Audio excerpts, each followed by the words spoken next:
দর্শক আপনাদেরকে সরাসরি দৈনিক জবাবদিহির ফেসবুক লাইভে যুক্ত করেছি আমি। এই মুহূর্তে আপনারা দেখতে পাচ্ছেন জাতীয় প্রেস ক্লাবের সামনে আমরণ অনশন কর্মসূচি করছেন সারা দেশে বিদ্যুৎ বিভাগে কর্মরত যে আউটসোর্সিং কর্মকর্তা রয়েছে, সেই আউটসোর্সিং কর্মকর্তারা আজ 5 দিন ধরে এই আমরণ অনশন কর্মসূচি করছেন। তবে তারা যেমনটি আসলে জানাচ্ছেন, এখন পর্যন্ত তাদের সাথে কোনোভাবেই কিন্তু সরকারের ঊর্ধ্বতন কর্মকর্তা কিংবা বিদ্যুৎ বিভাগে যোগাযোগ করা হয়নি, এই অভিযোগ কিন্তু তারা করছেন। দেখতে পাচ্ছেন আপনারা এই মুহূর্তে এখনও কিন্তু এই তীব্র রোদের মাঝে রমজানের মধ্যেও তারা এই আমরণ অনশন কর্মসূচি চালিয়ে যাচ্ছেন। সরাসরি আপনারা দেখতে পাচ্ছেন জাতীয় প্রেস ক্লাবের সামনে থেকে আপনাদেরকে যুক্ত করেছি। আপনারা দেখতে পাচ্ছেন কিন্তু এখানে আসলে তারা এই কর্মসূচিটি কিন্তু 5 দিন ধরে শুরু করেছে, এই অনশন কর্মসূচি। এবং এই কর্মসূচিতে আপনারা দেখতে পাচ্ছেন অনেকেই কিন্তু আসলে অসুস্থ হয়ে পড়ে আছে, সেই দৃশ্য আমরা দেখতে পাচ্ছি। তারা মূলত বিদ্যুৎ বিভাগে কর্মরত বিভিন্ন আউটসোর্সিং কর্মকর্তারা, আপনারা সেটি কিন্তু দেখতে পাচ্ছেন এই মুহূর্তে সরাসরি আমি আপনাদেরকে যুক্ত করেছি। আপনারা দেখতে পাচ্ছেন সরাসরি জাতীয় প্রেস ক্লাবের সামনে কিন্তু এখানে এই কর্মসূচিটি পালন করছেন আউটসোর্সিং এর সকল কর্মকর্তা যারা রয়েছেন, তারা এই কর্মসূচিটি পালন করছেন। আপনারা সেই দৃশ্য আসলে দেখতে পাচ্ছেন।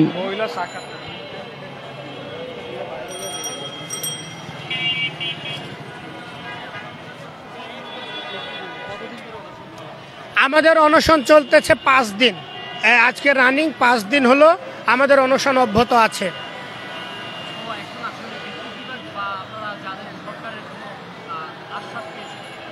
না, আমরা এখনো পর্যন্ত লিখিতভাবে সরকারের কোনো আশ্বাস পাইনি। যে আমরা আমরণ চালিয়ে যাব। আমাদের কথা হলো যে আমরা জুলাই আহত যোদ্ধা, আমরা আউটসোর্সিং এর কর্মী, আমরা ডিপিডিসির মাধ্যমে ঢাকা উত্তর সিটি, দক্ষিণ সিটি, নারায়ণগঞ্জ সিটি কর্পোরেশন আলোকিত করি, কিন্তু আমরা নামমাত্র মূল্যে বেতন পাই। আমার একটা ভাই আহত হলে, একটা ভাই অসুস্থ হলে তাকে ঠিকাদারও দেখে না, ডিপিডিসিও দেখে না। ঠিকাদার বলে ডিপিডিসি কাছে যান, ডিপিডিসি বলে ঠিকাদার কাছে যান। আমরা একটা ভাই মারা গেলে, বিদ্যুতায়িত হয়ে মারা গেলে, তার লাশটা পর্যন্ত তার গ্রামের বাড়ি পৌঁছাতে গেলে আমাদেরকে চান্দা তুলে অ্যাম্বুলেন্স ভাড়া জোগাড় করতে হয়। আমার বেতন 20,000 টাকা, সেই 20,000 টাকার একটা ব্লাইন্ড চেক ঠিকাদার আর আমার কাছ থেকে জোর করে সই করে রাখে পুরো বছরের। আমার বেতন সরকার আমার অ্যাকাউন্টে দিচ্ছে। দেখেন 20,000 টাকায় ঢাকা শহরে কিছু হয় না, তারপরে সরকার 20,000 টাকা আমার অ্যাকাউন্টে দিচ্ছে। এই 20,000 টাকা সরকার ঠিকাদার কি করে, 20,000 টাকার অ্যামাউন্ট বসিয়ে সে 9,000 8,000 টাকা রেখে আমাকে 11,000 12,000 টাকা দেয়। এই যে এই বৈষম্য, আমরা এইটা থেকেই মানে মুক্তি চাচ্ছি। যে আমরা বলতেছি যে আপনারা ঠিকাদারকে অন্য কোথাও ইনভেস্ট করে line extension, line update, transformer ক্রয় বিক্রয়, গাড়ি ক্রয় বিক্রয়, বিভিন্ন কাগজপত্র ক্রয় বিক্রয়, এইগুলো আপনারা করেন। ঠিকাদারের মাধ্যমে অন্তত আপনারা মানুষ বেচা কেনাটা বন্ধ করেন। এই যে আমার ফারুক ভাই আজকে 5 দিন যাবৎ অসুস্থ, আপনারা দেখতে পাচ্ছেন। উনি কিন্তু সিলাইনের উপরে বেঁচে আছেন, আমরা সিলাইন দিতেছি, সিলাইনের উপরে বেঁচে আছেন। এইভাবে আমাদের আরও 2টো ভাই হসপিটালে ভর্তি আছে। ফারুক ভাইয়ের কথা হলো যে আমি মারা যাব, কিন্তু আমার লাশ যেন এইখান থেকে বাড়ি যায়, আমার লাশ যেন, আমাকে যেন আপনারা আর হাসপাতালে নিয়েন না। কারণ অবহেলিত এই মানুষগুলোকে যদি দেখার কেউ না থাকে তাহলে হসপিটালে যে কোনো ফায়দা নাই।